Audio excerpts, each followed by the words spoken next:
오늘 함께 나눌 하나님의 말씀 열왕기하 5장 8절에서 15절 말씀 저와 한 절씩 교독하시겠습니다. 하나님의 사람 엘리사가 이스라엘 왕이 자기의 옷을 찢었다함을 듣고 왕에게 보내 이르되 왕이 어찌하여 옷을 찢었나이까? 그 사람을 내게로 오게 하소서. 그가 이스라엘 중에 선지자가 있는 줄을 알리이다 하니라. 나아만이 이의 말들과 병거들을 거느리고 이르러 엘리사의 신분이었으니 엘리사가 사자를 그에게 보내 이르되 너는 가서 요단강에 몸을 7번 씻으라. 내 살이 회복되어 깨끗하리라 하는지라. 나아만이 노하여 흘러가며 이르되 내 생각에는 그가 내게로 나와서서 그의 하나님 여호와 이름을 부르고 그의 손을 그 귀에 흔들어 나병을 고칠까 하였도다. 다메섹강 아바나와 바르발은 이스라엘 모든 강물보다 낫지 아니하냐. 내가 거기서 몸을 씻으면 깨끗하게 되지 아니하랴 하고 몸을 돌려 분노하여 떠나니 그의 종들이 나와서 말하여 이르되 내 아버지여 선지자가 당신에게 큰 일을 행하라 말하였다면 행하지 아니하였으리까. 하물며 당신에게 이르기를 씻어 깨끗하게 하라 하리니까 하니 나만이 이에 내려가서 하나님의 사람의 말대로 요단강에 7번 몸을 잠그니 그의 살이 어린아이의 살같이 회복되어 깨끗하게 되었더라. 나만이 모든 군대와 함께 하나님의 사람에게로 돌아와서 그의 앞에 서서 이르되 내가 이제 이스라엘 외에는 온 천하에 신이 없는 줄을 아나이다. 청하건대 당신의 종에게서 예물을 받으소서 하니. 아멘. 기도하겠습니다. 말씀대로 이루시는 하나님, 이 시간 우리에게 말씀하여 주시고 우리의 마음을 주장하여 주시고 우리의 삶을 예수 닮은 모습으로 빚어가 주옵소서. 예수 그리스도의 이름으로 기도합니다. 아멘. 우리가 오늘 함께 읽은 이 엘리사와 나아만의 이야기는 주일학교에서도 여러 번 설교로도 듣고 또 구연동화로도 들었던 그런 유명한 이야기입니다. 아람의 군대 장관이었던 나아만은 정말 모든 걸 가진 자였지요. 그러나 딱 한 가지, 결정적으로 나병 환자였습니다. 아람의 모든 권세와 부를 누리고 있던 자였으니 그걸 가지고 이 나병 하나 고쳐보려고 얼마나 애를 썼겠습니까? 그러나 당시 사람들에게도 나병은 고칠 수 없는 하늘의 저주를 받은 그러한 병이었습니다. 이 병세가 계속해서 악화된다면 언제까지 이 아람의 군대 장관이라는 자리도 유지할 수 있을까? 언제 밀려나게 될지 모를 일이기도 했습니다. 이런 상황 중에 전쟁 포로로 잡혀온 그 노예 중에 이스라엘 출신의 작은 소녀 하나가 이렇게 말하는 겁니다. 자신의 조국에 하나님의 사람이 있는데 우리 주인이신 나아만이 그 사람에게 간다면 틀림없이 병을 고쳐주실 텐데, 그저 한낱 노예가 했던 말이고 또 당시로서는 뭐 여자의 말에 어떤 법적인 가치가 없지 않습니까? 어린 소녀가 한 말입니다. 아무 생각 없이 내뱉은 말일 수도 있습니다. 그러나 이 다른 문제는 몰라도 나병 문제에 대해서만큼은 마음이 가난해질 대로 가난해진 이 나아만으로서는 다른 사람이라면 그저 흘려 들었을 법한 그런 노예 소녀의 말 한마디에도 다른 거는 에이 쓸데없는 소리 하고 있어 하고 이렇게 퉁쳤을지 모르겠지만 이 나병 문제만큼은 그럴 수가 없었습니다. 그렇게 해서 이 소녀의 말 한마디 때문에 일이 점점 커지더니 나중에는 국가 간 위기로까지 치닫게 되었습니다. 이 소녀는 뭐 아무 생각 없이 그 시간에도 그냥 집에서 허드렛일 하고 있겠지요.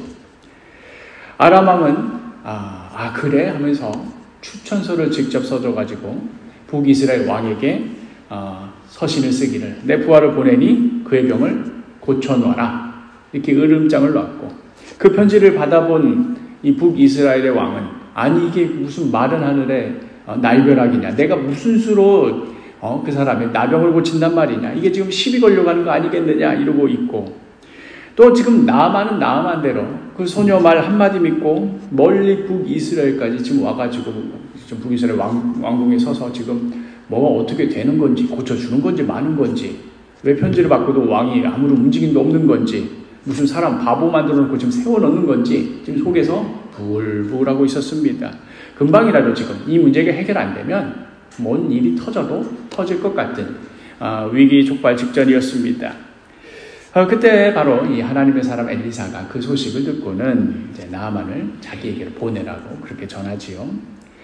나아만은 이제 간신히 화를 누그러뜨리고는 이제 그 말로만 들었던 하나님의 사람이란 자에게 향합니다. 사실 이 북이스라엘 오기 전에도 나아만도 아람에 유명하다는 제사장이건 점술가건 치료사건 다 만나봤지 않았겠습니까? 이걸 하면 낫는다, 저걸 하면 낫는다, 어디 가서 뭘 하고, 저기 가서 뭘 하고 했는데 다 효험이 없었습니다. 그러니 그에게 있어서 또 다른 주술사인 여호와 하나님의 사람, 우리는 하나님의 사람 하면 딱 엘리사지 하고 알지만 그 나아만 입장에서는 그 수많은 주술사 중에 한 명처럼 여겼을 겁니다. 처음에는 이제 또 가면 또 별 진기한 것을 해보라고 시키겠거니 그럼 한번 겪어나 보자, 이런 마음으로 떠났을 것입니다. 게다가 지금 북이스라엘은 대국 아람에게 결코 소홀히 해서는 안 되는 그런 입장에 있었습니다. 만약에 이 나아만의 병을 고치는 일에 차질이 생긴다면 결코 그걸로 끝날 리가 없다는 것. 저희가 해봤는데 병이 안 났더군요. 죄송합니다. 다시 돌아가시지요.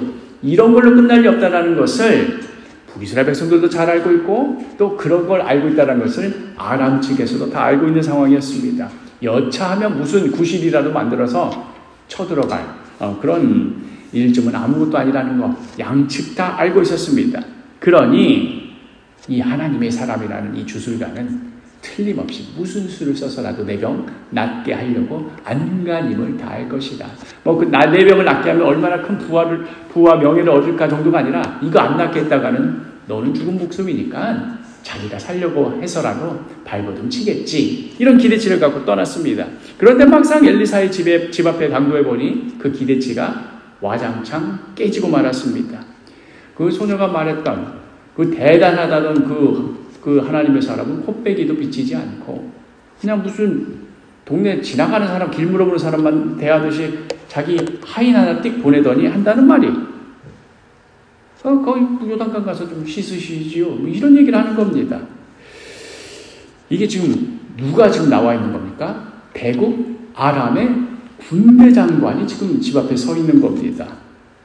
그러면 그 격에 맞춰서 상대방이 나와줘야 되는데 지금 상대국에서 거의 총리급 인사가 나왔는데 반대편 입장에서는 무슨 동사무소 9급 사무관이 나와가지고 오셨어요? 어떻게 오셨어요? 번호표 뽑으시지요. 이러고 있으면 이게 지금 말이 되겠습니까? 그런데 지금 엘리사가 딱 이런 짓을 저지른 겁니다. 거기다 대고 그 시종에게 한다는 말이 다시 한번 그 상황을 정확히 볼까요? 10절 말씀 같이 읽겠습니다. 시작.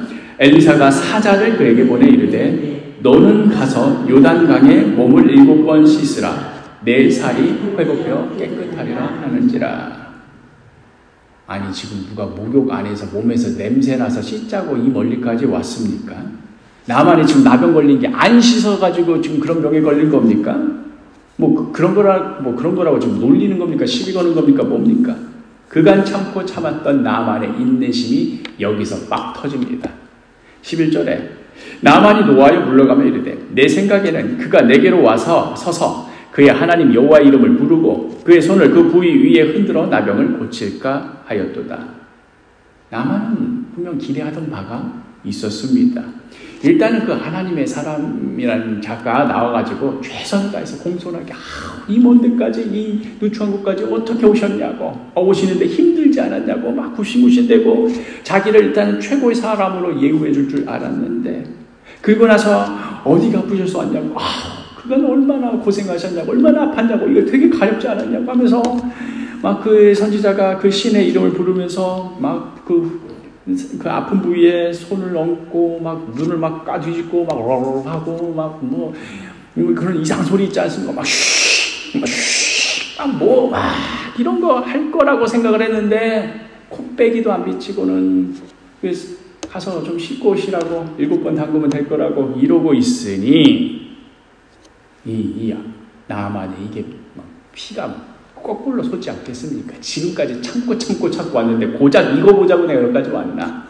그래서 얼마나 화가 났든지 12절에 같이 읽겠습니다. 다메섹 강 아바나와 바르발은 이스라엘 모든 강물보다 낫지 아니하냐? 내가 거기서 몸을 씻으면 깨끗하게 되지 아니하랴 하고 몸을 돌려 분노하여 떠나니. 내가 굳이 씻으려고 한다면 이 더럽고 냄새나는 총구석에 이 또랑물처럼 흐르는 이 요단강에서 씻을 게 아니고 우리 고국 아람 땅에 가면은 그 얼마나 깨끗하고 맑은 강물이 흐르냐. 내가 거기 가서 씻으면 오히려 더 낫지 않겠느냐 하는 말입니다. 이제 돌아가면 이제 나아만이 화나서 이렇게 돌아가면 전쟁은 기정사실이 되어버렸습니다. 뭐 가만히 있어도 지금 서로 으르렁거리고 지금 막 이러고 있는 반인국인데 군대 장관을 이렇게 만들었으니 뭐 개인적인 원한이 있어서라도 이제 북이스라엘 가만 안 둘 겁니다. 얼마나 아람을 우습게 여겼으면 저런 똥물에 들어가서 좀 씻으라는 소리를 우리가 들어야겠느냐. 나 이런 모욕 참지 않겠다. 난리 부렸을 테고 또 아람 왕은 아람 왕대로 내가 가장 아끼는 그 신하를 보냈더니 그런 취급을 해? 무슨 건수라도 만들어서 나 이 북이스라엘 가만두지 않겠다. 전쟁 선포를 할 겁니다. 그런데 완전히 뚜껑 열려서 피가 거꾸로 솟아있는 이 나아만을 향해 그의 시종이 참으로 지혜로운 말 한마디를 건넵니다. 13절 같이 읽겠습니다. 그의 종들이 나와서 말하여 이르되 내 아버지여 선지자가 당신에게 큰 일을 행하라 말하였다면 행하지 아니하였으리이까 하물며 당신에게 이르기를 씻어 깨끗하게 하라 함이니까 아니 장군께서 여기까지 오실 때 마음 먹기를 하늘에서 별 따오면 고쳐주겠다면 그 별 안 따라올 생각이었습니까? 바다 가서 토끼 간 꺼내오라면 안 꺼내올 생각이었습니까? 뭐든지 할 각오 아니었습니까? 그런데 생각해보면 그냥 요단강 가서 7번 들어갔다 나왔다 하라는 건데 그게 뭐 그렇게 어려운 겁니까? 일단 시키는 대로 해보고 그래도 효과 없으면 이제야말로 진짜로 복수의 명분이 생기는 것 아니겠습니까? 씻으라고 했는데 안 씻고 가버렸습니다. 그래서 못 고쳤습니다. 잃어버리면 어떻게 되는 겁니까? 듣고 보니 맞는 말이었습니다. 뭐냐? 내가 한 번 더 모욕 당해주마. 완전히 모욕 당할 때를 꽉 채워서 너희들한테 분노를 쏟겠다. 그래서 나만은 이제 씩씩거리면서 그 요단강에 갔겠지요. 가보니 그냥 또랑 막 냄새 나고 막 저쪽에서 빨래하고 있고 막 요강 비고 있고 이런 데서 내가 몸을 씻어야 되나? 이런 데서 병이 고칠 것 같았으면 내가 골백번 나가겠다 하면서 궁시렁하면서 강물 한 번 들어가고 2번 들어가고 3번 들어가고 아마 6번 들어갈 때까지 아무런 차도도 없이 물 비린내만 나면서 이놈 자식들 마지막 한 번 남았다. 죽은 줄 알아라 하고는 드디어 7번 딱 들어갔을 때 14절 같이 읽겠습니다. 나아만이 이에 내려가서 하나님의 사람의 말대로 요단강에 7번 몸을 담그니 그의 살이 어린아이의 살같이 회복되어 깨끗하게 좀 낫는 것 같은데 정도가 아니라 아예 어린아이 살처럼 깨끗하게 나와버린 겁니다. 누가 보더라도 좀 뭔가 효과가 있는 것 같은데 정도가 아니라 이거는 하늘의 기적입니다. 이 땅에 어떤 주술사나 치료사 따위가 흉내도 낼 수 없는 놀라운 기적입니다 하는 것이 그냥 자신의 몸으로 지금 드러나고 있는 겁니다. 그래서 놀라 자빠진 이 나아만이 내가 큰 실수를 저지를 뻔했구나 하고 다시 그냥 급하게 그 엘리사를 찾아가가지고는 이제는 겸손히 고개 숙이고는 진심을 다해서 하는 말이 바로 오늘 읽은 본문의 마지막 절입니다. 15절 같이 읽겠습니다. 나아만이 모든 군대와 함께 하나님의 사람에게로 돌아와서 그의 앞에 서서 이르되 내가 이제 이스라엘 외에는 온 천하에 신이 없는 줄을 아나이다. 청하건대 당신의 종에게서 예물을 받으소서 하니. 참 이 장면 후련하기도 하고 통쾌하기도 한 장면입니다. 북이스라엘 백성들 중에 하나가 진짜 하나님은 살아계십니다 이렇게 인정하는 정도가 아니라 여호와 하나님의 여자도 모르는 저 아람에 있는 그들 아람에 여러 신들 섬기고 했던 자였겠죠. 그 자가 이 땅에 와서 하나님 한번 경험해 본더니 하나님의 어떠하심을 경험하고 나자 누가 시키지도 않았는데 그렇게 말하지 않으면 막 속이 터질 것 같은 그 감격으로 내가 이제 이스라엘 외에는 온 천하에 자신의 조국 아람까지 포함해서 온 천하에 신이 없는 줄 아나이다. 내가 그동안 신이라고 섬겼던 것은 이 하나님 만나보니 그건 신도 아니라 아무것도 아닌 존재다. 오직 한 분 하나님만이 참 신이시다. 이렇게 고백하고 있는데 이 장면을 보면서 뿌듯해하지 않을 그리스도인이 어디 있겠습니까? 근데 오늘은 뭐 이렇게 해서 멋지게 끝났다라는 얘기를 하려는 게 아니고 이 이야기에 배후에 깔려있는 그 이야기를 해보려고 합니다. 우리 한번 깊이 생각해 봅시다. 우리 이 이야기를 어떻게 알게 되었죠? 성경에 기록되어 있으니까. 그렇죠? 이것을 기록으로 남기지 않았으면 뭐 지금으로부터 거의 지금 3,000년 가까이 된 이야기인데 뭐 이런 일이 있었는지 어쨌는지 알 리가 없겠지요. 그런데 이 기록을 남긴 사람, 말했지만 사무엘 상하, 열왕기 상하 이 네 권의 책이 한 덩어리의 책이었을 것이고 그래서 이 저자가 이 책을 처음부터 끝까지 어떤 하나의 큰 줄기를 가지고 기록을 했을 터인데 그런데 오늘의 이 본문을 어떤 심정으로 기록했을까를 한번 생각해 봅시다. 우리 잠깐 나아만 이야기를 멈추고 이 나아만 이야기를 기록하고 있는 저자에 대해서 한번 주목해 봅시다. 우리가 잘 알고 있듯이 사무엘서 열왕기서는 사사기 마렵의 엘리 제사장과 사무엘의 이야기로부터 시작해서 다윗과 사울의 오랜 갈등 이야기, 그러면서 시작된 다윗 왕조의 이야기, 그러다가 어떻게 되죠? 르호보암 때 북이스라엘 남유다로 갈라져가지고 각각 이 두 나라가 자기 나름대로의 역사를 이어가다가 북이스라엘도 아수르에 의해서 멸망당하고 남유다도 좀 버텼으면 좋겠는데 다윗 언약을 생각해서라도 영원히 가야 될 터인데 그 남유다도 바벨론에 의해서 멸망당해버리고 심지어 그 대단하다 하는 예루살렘 성전도 다 불타버리고 모든 백성들이 노예로 끌려가고 가서 정말 험한 꼴 당하고 죽임당하던 그 상황을 다 본 후에 기록한 책이 바로 이 책입니다. 지금 자신이 겪은 이 모든 처참한 상황을 다 들여다보고 있고 그 결말을 뻔히 다 알고 있는 상황 가운데 저자는 지금 엘리사 시대의 역사를 회상하며 오늘 본문에 이 나아만의 이 고백을 기록하고 있는 겁니다. 나아만이 모든 군대와 함께 하나님의 사람에게로 돌아와서 그의 앞에 서서 이르되 내가 이제 이스라엘 외에는 온 천하에 신이 없는 줄을 아나이다. 청하건대 당신의 종에게서 예물을 받으소서. 이스라엘 외에는 온 천하에 신이 없는 줄을 알았다 하고 나아만의 입술을 빌어서 고백하고 있는데 근데 지금 이 고백이랑 지금 이 고백을 기록하고 있는 이 저자가 처한 현실이랑은 안 맞아도 너무나 안 맞습니다. 지금 나라는 진즉이 망해버렸고 예루살렘 성전도 다 불타버렸고 백성도 다 노예로 끌려갔고 이 기록하고 있는 사람도 어찌 보면 지금 노예 신세인지 뭐 어쩐지 모르겠지만 비참한 정말 몰골이 그냥 말이 안 된 채로 지금 이걸 기록하고 있었을 터인데 그런데 그자가 지금 기록하기를 온 천하에 이스라엘 하나님 외에는 다른 신이 없다 이거 기록하고 있는 겁니다.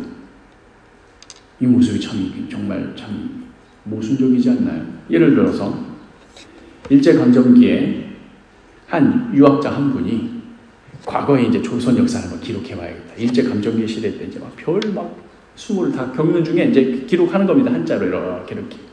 그러면서 이 조선의 문명이 서구의 과학 문명보다도 일본의 군국주의 체제보다도 이 조선의 정시문화, 이 선비문화가 얼마나 위대한가. 나중에는 이제 이 조선이 K-팝도 만들고 K-무비도 만들고 뭐 할 것이다. 이런 기록한다고 해봅시다. 지금 조선은 망했고 나라는 빼앗겼으며 서구 문명이 얼마나 압도적인지 그 전까지만 해도 소 달리기 타고 다녔는데 그 앞에 철도가 지나갑니다. 일본 제국주의가 얼마나 억압적으로 이 나라를 그냥 통째로 삼켜버렸는지 매일매일 목도하고 있습니다. 그런 한국에 지금 조선의 정치문화가 위대하다 이런 거 기록하고 있는 그 유학자가 있다고 한다면 우리는 그 사람에 의해서 무슨 판단을 내야 될까요? 아이고 저 선비 참 꼬장꼬장하시네. 대단하시네. 근데 참 정신 승리하고 계시네. 지금 상황이 그 지경인데 무슨 조선에 저거 이게 말이나 됩니까? 마찬가지로 지금 북이스라엘은 진작에 망해버려가지고 강제 혼혈 정책에 의해서 지금 민족의 정체성이 다 흐트러져 버렸어요. 아버지는 어디 사람, 어머니는 어디 사람, 이게 이스라엘 혈통인지 뭔지 알 수 없게 돼버렸고, 이제 남은 유다마저도 좀 잘 버텼으면 좋았겠건만 바벨론의 압도적인 문명과 군사력 앞에 다 박살이 나고, 이제 몇 명 이제 한 줌 남은 이 포로들마저도 그냥 어떻게 하면 내가 살 수 있을까? 이대로 끝나겠나? 그러고 있을 때 어쩌면 이렇게 고백해야 더 현실에 맞는 고백 아니겠습니까? 내가 이제 바벨론 외에는 온 천하에 신이 없는 줄 알았구나. 아이고 여호와 하나님이 최고인 줄 알았는데 그거는 내가 예루살렘 성 안에만 있을 때였고, 여기 다 박살나고 내가 끌려가가지고 저 바벨론 심장부까지 들어가 보니 아이고 여호와 하나님 잽도 안 돼. 바벨론 하나님, 바벨론의 신이 더 대단한 것 같아. 이렇게 고백해야 되는 것 아니겠습니까? 그런데 바로 그 초유의 극단적인 상황 속에서 더 이상 바닥을 칠래야 칠 수 없을 것 같은 그 최악의 상황 속에서 하나님의 영에 감동되어 이 사무엘서 열왕기서를 기록한 이 사람은 그저 억지를 부린다거나 현실을 부정하고 정신승리를 한다거나 아니면 너무나 충격이 심해가지고 정신 나가가지고 헛소리를 쓴다거나 해서 그런 의미로 오늘 이 기록에 이 나만의 이 고백을 쓴 것이 아니라, 이 저자는 지금 이 순간, 이 기록하고 있는 이 순간 그 누구보다도 명석하고 그 어느 때보다도 진실하며 자신이 처한 그 현실이 어떤 상황인지 명확히 다 알고 그 본질을 꿰뚫어 보고 있는 그 자리에서 기록하고 있는 겁니다. 성경은 뭔가에 취해가지고 자신의 의지를 놓아버려가지고, 왜 우리 굿하면은 그 무당이 원래 자기 하던 말투도 변하고 자기가 무슨 말 할지도 모르고 신내림 받아서 주저리 하는 말 그냥 하는 거잖아요. 성경도 원래 그 사람은 그런 말 할 사람이 아니었는데 하늘에서 계시가 내려가지고 자기가 뭘 쓰는지도 모르고 그냥 손이 아주 저절로 움직여가지고 급하다 싶으면 양손으로 이런 거 아닌가? 그게 아닙니다.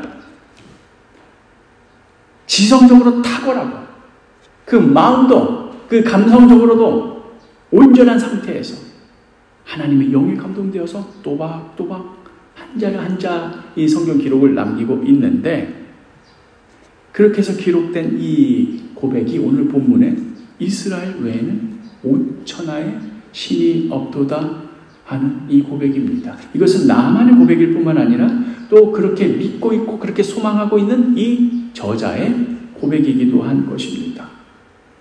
그러면 지금 이 사무엘서 열왕기서의 저자는 이게 정신승리도 아니고 뭐에 씌어가지고 정신 나간 소리를 한 것도 아니고, 모든 상황을 정직하게 있는 그대로 똑바로 다 목도하면서도, 그러면서도 그의 지성을 다해서, 감성을 다해서, 영성을 다해서 어떻게 이런 기록을 할 수 있었던 것일까?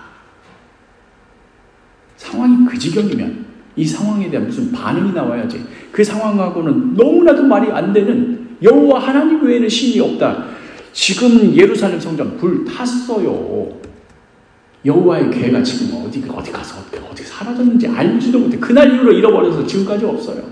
그럼 여호와 하나님이 졌다 인정하는 게 그게 맞는 것 같은데, 이 상황 가운데 여호와 외에는 다른 신이 없다. 어떻게 이런 고백을 할 수 있는 것일까?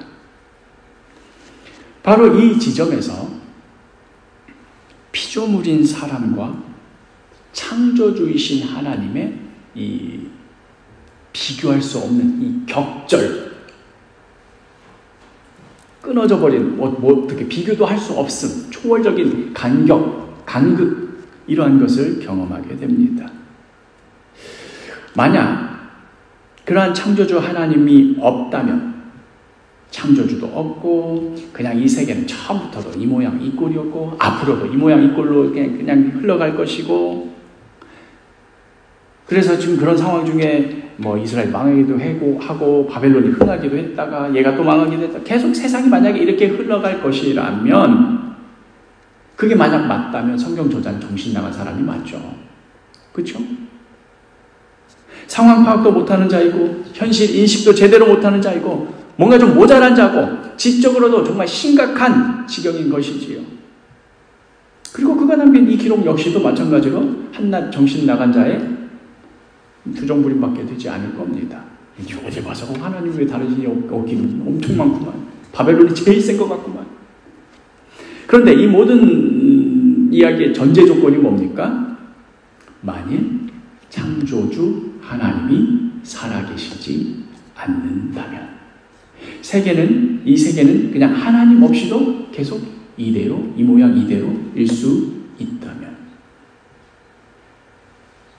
그러나 우리가 믿는 바, 하나님이 온 우주 만물의 창조주이시며 모든 역사의 주관자이시라면, 우리 눈으로 보기에는 비극으로 보이고 너무나 감당할 수 없는 슬픔과 눈물처럼 보이는 이 모든 것까지도 그냥 우연히 벌어지는 일 없이 하나님의 섭리 가운데, 하나님의 역사하신 가운데 다 하나하나 벌어지는 일이라면, 그분이 우리의 창조주이시라면, 그리고 그 하나님께서 영감을 주셔서 지금 이스라엘 역사 가운데 왜 이러한 일이 벌어지게 되었는지 이 저자로 하여금 분명하게 깨닫게 하시고 또 기록으로 남기게 하시고 이를 통해 하나님의 어떠하심을 알리고자 하셨다면, 그렇다면 오늘의 이 본문 나아만의 이야기는 지금 이걸 기록하고 있는 저자의 상황이 최악의 상황이고 도무지 이런 고백을 할 수 없을 것만 같은 그런 처지라 하더라도 그 위에서라도 하나님께서 전하고자 하시는 그 메시지를 기록하고 있는 것이요, 바로 여기에 하나님의 살아 역사심의 본질이 담겨져 있는 것입니다. 오늘 살아가는 우리들에게도 여전히 이 말씀이 살아 역사하시는 하나님의 말씀이 되는 것입니다. 하나님이 이 세상을 창조하실 때 하나님이시니까 능력 많으니까 별아 있어라 펑펑펑, 2개 좀 더 지을까 펑펑, 뭐든지 할 수 있는 분이시고, 그러니까 그냥 할 수 있는 대로 다 만들어 제끼시고 그 삼라만상 자연 세계 가운데 우리 사람도 이렇게 지으시고 그 가운데서 이게 사람 만들어 놓고 얘네들이 어떻게 사나 보자 했더니 이 사람이 막 나름대로 깨알같이 똑똑해가지고 더듬더듬거리면서 저걸 보니 뭔 것 같고 저걸 보니 뭔 것 같고 이제 보니 그 하나님이라는 존재가 있는 것 같은데, 그러면은 하나님이 이 사람이 정말 기특하구나, 용기의 창조주를 잘 찾아냈구나, 아이고 착하다 칭찬해주고, 이런 식으로 창조하신 것이 아닙니다. 창세기 1장 26절 같이 한번 읽어봅시다. 하나님이 이르시되 우리의 형상을 따라 우리의 모양대로 우리가 사람을 만들고 그들로 바다의 물고기와 하늘의 새와 가축과 온 땅 다스리게 하자. 하나님의 형상을 따라 그 하나님의 영광을 담아내도록, 그리하여 하나님과 인격적으로 교제하며 교통하며 서로 관계를 맺을 수 있도록 그렇게 창조하셨습니다. 쉽게 말하자면 우리를 하나님같이 만드셨습니다. 이건 불경한 얘기 아닙니까? 우리는 피조물이고 저급한 물질, 육체를 가진 사람이지 어떻게 우리가 하나님 같다고 말해? 이거 우상숭배보다 더 심한 욕 아닙니까? 아니요, 성경에 이렇게 기록되어 있어요. 우리를 하나님처럼 만드셨습니다. 시편 8편 4절과 5절 너무나 잘하는 말씀 아닙니까? 같이 읽어볼까요? 사람이 무엇이기에 주께서 그를 생각하시며 인자가 무엇이기에 주께서 그를 돌보시나이까? 그를 하나님보다 조금 못하게 하시고 영화와 존귀로 관을 씌우셨나이다. 여기서 그를 하나님보다 조금 못하게 하셨다 해서 약간 신학적인 해석이 들어간 번역이 됐는데 히브리 원어로는 그를 하나님과 같이 만드시고 영화와 존귀로 관을 씌우셨다. 그냥 있는 그대로 번역하자면 그런 의미입니다. 그러니까 조금 못하게 하셨다라는 그 의미는 아마도 이제 한글로 번역한 번역자가 하나님은 어찌되었거나 창조주이시고 우리는 피조물이다. 이 차이는 변함이 없다라는 의미를 담은 번역일 것 같습니다. 하나님의 영광을 담기에 우리 사람이 조금도 부족함이 없을 정도로 우리를 하나님처럼 지으셨다. 아니 우리가 뭐라고 왜 이렇게까지 지으십니까? 하는 그 다윗의 감격이 여기 실려 있는 겁니다. 그리고 예수님께서 성육신하여서 사람의 몸을 입고 아기 예수의 몸으로 이 땅에 오셨다고 할 때 그때 이 사람이라는 이 육신은 더럽고 천박하지만 거북스럽지만 이 육신을 갖고 있는 모든 사람들을 구원하시기 위해서 꼭 참고 예수님도 한 번쯤 이 육신을 입어주셨다. 그런 의미가 아닙니다. 요한복음 1장 14절 같이 읽겠습니다. 말씀이 육신이 되어 우리 가운데 거하심에 우리가 그의 영광을 보니 아버지의 독생자의 영광이요 은혜와 진리가 충만하더라. 원래 하나님께서 창조하신 그 사람의 귀한 형상, 하나님의 그 귀한 형상이 고스란히 이 육신 가운데, 사람 몸뚱이 가운데 다 담겨졌다. 그런 몸이 되셨다는 의미입니다. 여기서 우리는 또 이게 뭐랄까요? 안 받아들여져요. 그렇죠? 이 말이 되나? 그래봐야 한낱 몸뚱이인데 그래봐야 밥 먹으면 똥배 나오고 떼 지나면 똥 나오는 그런 몸뚱이인데 어떻게 그런 육체에 하나님의 영광을 담을 수 있나? 예수님이니까 좀 특별한 뭐가 있었겠지. 아니요. 똑같은 우리의 몸을 가지고 그 몸에 하나님의 모든 영광, 은혜와 진리가 충만하도록 담으셨습니다. 그만큼 우리 사람이 대단하다는 말을 하려는 게 아니라 하나님의 창조의 능력이 그만큼 위대하고 우리 사람이 그토록 아끼셨고 그렇게 하나님과 같이 창조하셨다 하는 의미입니다. 우리 두 눈에는 이 육신이 나이 들면 병들고 뻣뻣해지고 언젠가는 죽어 없어지는 육신으로밖에 그게 우리가 아는 모든 현실의 당연한 결말이요 귀결로밖에 안 보이지만 우리 사람과 아예 격절적으로 초월적으로 다르신 창조주 하나님께는 능히 이 육신 가운데 하나님의 영광을 담으시고 그 육신을 친히 입으시고 그리고 무엇보다도 우리가 소망하고 믿는 바 부활의 영광의 몸으로 더욱 귀하고 놀라운 육신으로 우리 모두를 살려내실 것이라는 그러한 영생을 누리게 하실 거라는 그런 믿음이 우리에게 있습니다. 하나님은 바로 그러한 분이시라고 우리는 찬송하고 있습니다. 그러니 언젠가는 썩어 없어질 우리 육신을 보면서도 그렇죠? 하루하루가 다르네. 작년과 올해가 다르네. 이 육신을 보면서도 언젠가 주님 다시 오시면 말씀대로 이루신 하나님 그 말씀대로 다시 오시면 이 썩어 없어진 이 육신을 다시 살리셔서 놀라운 영광의 부활의 몸으로 살리시리라. 주님과 영원히 살리라 고백하는 것이 이게 무슨 정신 나간 소리이거나 뭐에 홀려가지고 헛것을 본 것이거나 하는 그러한 것이 아니라 창조주 하나님이 어떠한 분이신지 나의 이성과 지성과 모든 영성을 다해 생각해 보니 능히 그렇게 하시고도 남을 분이시다. 침착하고도 차분한 모습으로 능히 이렇게 고백할 수 있는 것입니다. 우리 믿음이 여기 있는 겁니다. 그러니 마찬가지로 그 옛날 나라도 망하고 성전도 불타 사라지고 자기 동족들도 다 죄다 그냥 노예로 끌려가가지고 기분 나쁘면 죽임당하고 기분 좀 괜찮다 싶으면 너는 그냥 일해라 이런 능욕을 당하고 있는 상황 가운데서도 살아 역사하시는 온 우주 만물의 창조주이신 하나님께서는 이 비참한 역사 위에서도 능히 하나님의 구원의 역사를 이어나가시리라.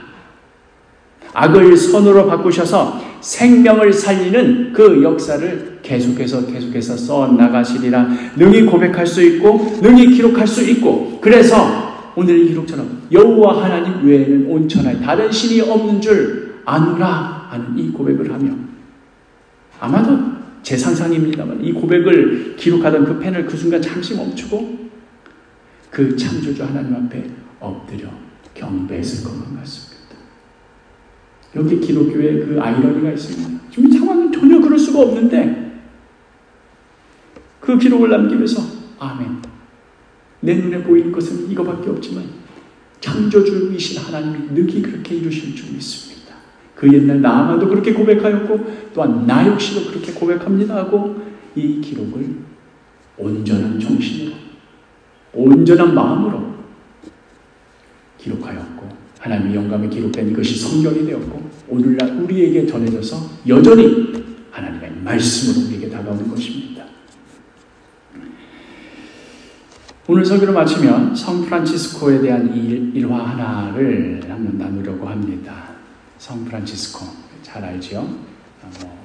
영화로도 나왔었고, 특별히 이제 가톨릭 교회 같은 데 가면은 성인들 그림 같은 것도 보면 꼭 빠지지 않고 있는, 그가 어떻게 신앙의 길로 접어들게 되었는지, 그의 업적이 무엇인지, 많은 사람들이 어떻게 그를 칭송하며 따랐는지 하는 이야기들은 워낙 많이 알려져 있고 인터넷만 조금만 검색해봐도 금방 알 수 있으니까 지금 이 시간에 그걸 다 말할 수는 없고, 제가 주목하고 싶은 이 시간 함께 나누는 일화는 그가 바로 죽음을 앞둔 바로 1년 전 그가 남긴 그 고백에 주목하려고 합니다. 그가 44세, 45세 굉장히 젊은 나이에, 우리로 치면 젊은 나이에, 그 당시로서는 그 정도 나이면 평균 수명이라고 할 수 있는 그런 나이에 죽게 되었는데요. 그가 워낙 성 프란치스코잖아요. 금욕적인 생활을 했고 또 중세시대에는 그런 고행을 하는 것이 중요한 신학의 미덕처럼 여겨지던 그런 시대였으니 이제 성 프란치스코가 44세 혹은 45세쯤 되었을 때 이미 그 몸이 심한 중병에 걸려가지고 정말 그냥 걸어다니는 시체였습니다. 너무나 병이 심해서 눈이 실명을 하게 될 정도로 그렇게 극심한 고통 가운데 버텨내고 있었습니다. 그렇게 버티다가 이제 결국은 돌아가신 건데요. 이제 온몸이 망가질 대로 망가져 있고 실명한 상태라 배는 것도 없고 암 가운데 홀로 버려진 것만 같은 바로 그러한 때에 그가 죽기 전 1년 전에 남긴 이 시가 불후의 찬송시로 지금까지 우리에게 내려오고 있습니다. 한번 상상해 볼까요? 마치 열왕기서 저자가 남유다도 망하고 예루살렘 성전도 불타고 자기도 지금 몹쓸 짓 다 당하고 너덜너덜해지는 채로 이 열왕기서를 기록하듯이 지금 성 프란치스코도 평생을 주를 위해 헌신하더라고 몸이 다 병들고 그렇게 숲길 거닐고 나무에게도 설교하고 새들에게도 설교하는 거 좋아하던 분 아닙니까? 근데 그것도 이제 못 보고 아무것도 안 보이는 그 암 가운데서 뭐라고 고백했느냐, 이게 그분 찬송시였어 하고 생각이 들 텐데요. 태양의 찬가라는 찬가로 알려져 있는 온천하 만물 우러러 다 주를 찬양하여라 할렐루야. 저 금빛 나는 밝은 해, 저 은빛 나는 밝은 달, 하나님을 찬양하라 할렐루야. 더 이상 그 해도 달도 못 보는데 마음속에 그것들이 그려지는 겁니다. 힘차게 부는 바람아, 떠가는 묘한 구름아 할렐루야. 저 돋는 장한 아침에, 저 지는 고운 저녁물 하나님을 찬양하라 할렐루야. 저 흘러가는 맑은 물 다 주를 노래하여라 할렐루야. 저 좋아 많은 밝은 불 그 빛과 열을 내어서 하나님을 찬양하라 할렐루야.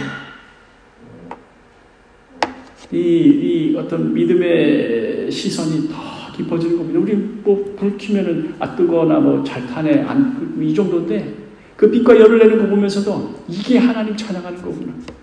계속해서 자기가 그간 살아오며 겪었던 모든 자연 만물들을 다 노래하기 시작합니다.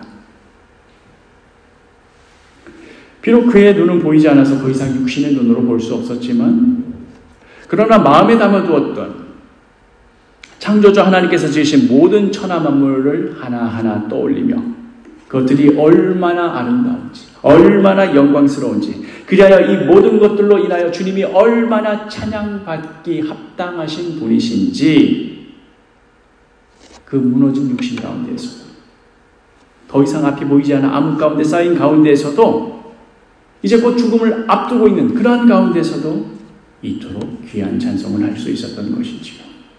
그가 이런 자연들을 누릴 수 있어서 이렇게 찬양한 것이 아닙니다.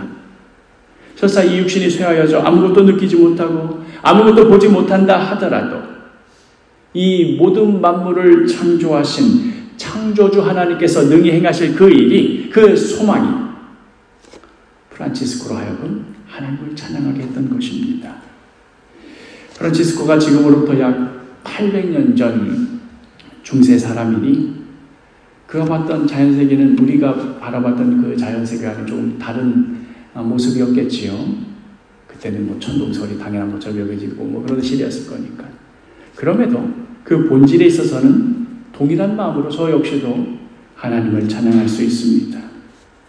은하와 성단을 운행하게 하시는 그 중력을 만드신 하나님을 찬양하라. 분자와 원자와 쿼크와 전자들을 움직일 수 있도록 강한 핵력과 약한 핵력과 전자기력을 만드신 하나님을 찬양하라. 모든 살아 숨쉬는 생명체 하나하나 가운데 DNA를 부여하시고 놀랍고 다채로운 모습으로 그 생명력을 이어나가게 하시는 하나님을 찬양하라.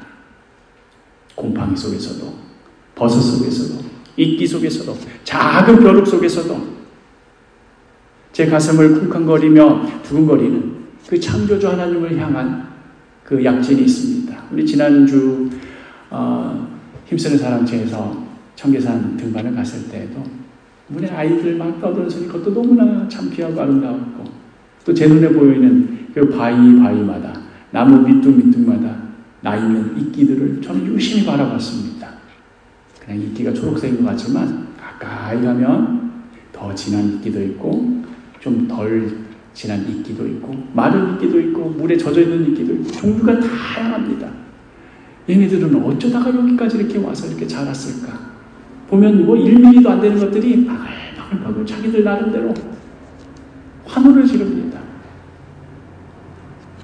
그걸 보려고 하는 자만이 볼 수 있는 것이지.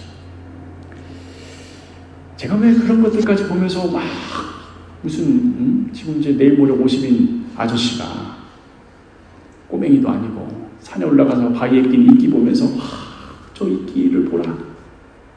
제가 뭐 지적으로 모자라서 그럴까요? 어디 못 먹을 약 먹고 뭐에 홀려가지고 지금 그러는 겁니까? 아닙니다. 저의 온전한 정신, 온전한 이성과 판단력으로 또한 온전한 감성으로 이 모든 보이는 현실 위에 이 모든 것들을 운행하시는 창조주 하나님의 손길을 보는 겁니다. 그러니 우리 앞에 닥친 여러 불행과 슬픔과 아픔과 눈물 속에서도 이 모든 것들을 그냥 우연히 벌어지는 하나님 없이도 세상은 원래 그랬고 앞으로도 그냥 그렇게 가는 거야. 이게 세상의 생각이지요. 세상의 주장이지요. 그러나 우리는 창조주 하나님을 믿는 우리는 그럴 수가 없는 겁니다. 이 모든 눈물에도 이유가 있는 것이고 우연히 벌어진 일에는 있을 수가 없는 것이고 다 하나님의 섭리 가운데 그 놀라운 일들이 이야기들이 준비가 되어가고 있는데 이제 곧 그 이야기의 결말을 다시 오실 주님이 우리에게 보여주실 거야. 이 모든 것을 다 알고 계시고 품고 계시고 끝내 하나님 뜻대로 이루실 그 창조주 하나님을 향한 기대와 소망이 이 말도 안 되는 현실 가운데서도 제 가슴을 두근거리게 하는 겁니다. 그러니 저희 찬양은 그저 우주 만물을 바라보며 찬송하는데 제가 알고 있는 물리학적 체계와 지식으로 방정식으로 하나님을 찬양하는데 머무를 수가 없습니다. 지금 우리 눈앞에 보이는 이 현실 위에서도 하나님께서 보여주시는 그 최종적인 그림의 영광이 어떠할지 가늠도 안 됩니다. 누가 보면 저더러 정신승리하고 있다고 할 수도 있고 미쳤다고 할 수도 있고 억지스럽게 우긴다고 할 수 있을는지도 모르겠습니다. 그러나 우리와 격절적으로 다르신, 초월적으로 다르신 거룩하신 창조주 하나님을 마음속에 떠올려 볼 때 저희 찬양은 점점 엉뚱해지기 시작합니다. 최종숙 지사님을 여기저기 나르는 저 휠체어야 하나님을 찬양하라. 저 절뚝거리는 다리로도 능히 이 주의 전을 찾아오게 만드는 저 하얀 운동화야 하나님을 찬양하라. 저희 큰어머니 2년째 기계에 매달려서 기계가 호흡시켜주지 않으면 금방이라도 돌아가시는, 눈만 움직이시는 분이십니다. 침대에 누워서 눈만 껌뻑껌뻑 할 수밖에 없는 성도들아, 사람들은 너와 이야기할 수도 없고 교통할 수도 없지만 그 마음까지도 찾아오셔서 너의 모든 것을 헤아리시는 그 하나님을 찬양하라. 비만 오면 자꾸만 어디에서 물이 새어나와가지고 계속해서 허름해지는 이 사도교회 건물아, 그 자리에서 복음을 선포하며 하나님을 찬양하라. 재정적으로도 어렵고 가정도 무너지기 직전이고 이제 더 이상 뭘 할 수 있을지 몰라 낙심하고 있는 성도들아, 그 위에서도 능히 역사하실 하나님을 찬양하라. 목숨 걸고 몰래 숨어서 감히 소리도 못 내고 입술 뻐끗거리만으로 무슨 금붕어 마냥 그렇게밖에 찬양 못하는 북녘의 저 나의 형제들아, 하나님을 찬양하라. 멸망하여 불타버린 그 나라 위에서도 오직 하나님 외에는 다른 신은 없도다 기록하며 그 하실 일을 소망하였던 그 성경의 기록자여, 하나님을 찬양하라. 믿음의 길을 다 걷고 이제 이 세계의 시간을 초월하여 주님 품에 안식하고 있는 앞서간 믿음의 성도들아, 하나님을 찬양하라. 이 모든 폐허 위에서도 창조주 하나님을 찬양하라.